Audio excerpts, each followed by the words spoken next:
BIOL313 students, and welcome to our first review video. Today's topic will be the central nervous system and the peripheral nervous system. We will start with a discussion of the central nervous system. The central nervous system consists of two main parts, the first being the brain, which is broken down into a few different parts or subunits.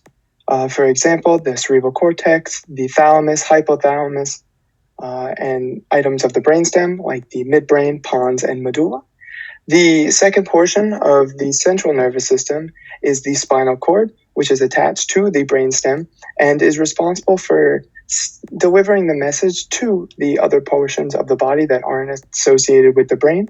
This is traditionally done through the use of the peripheral nerve system, which is attached to the spinal cord, which is shown in the next diagram, where it links throughout the body to be able to send messages from the brain to different portions of your body. We'll be breaking down the structure of the brain or the makeup of the brain.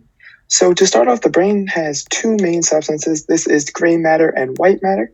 The main difference between gray and white matter is that white matter contains a myelin sheath across their neurons.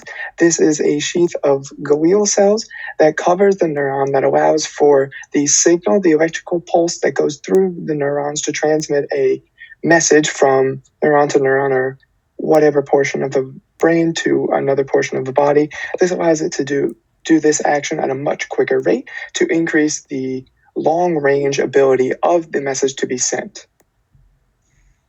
What is white matter and why is it so crucial for sending signals in the central nervous system?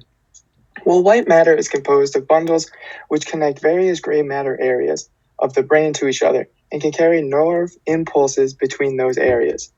Myelin acts as an insulator on these portions of the neurons, which allows the electrical signal to jump rather than course through the axon, which generally increases the speed of transmission of the nerve signal. This allows the nerve signal to make it to its location faster and more effectively. The myelin also allows for the signal to be carried onto the neuron for a longer distance. This allows for messages to the brain to reach more distant portions of the nervous system. This could include areas of the toes or fingers, things of that nature. Thank you for watching the first review video for BIO313. Today's video consisted of the general breakdown of the central nervous system and the breakdown of the importance of white matter and its function in the body. Thank you for watching, and for our next video, we will be breaking down the neurons which make up the central nervous system.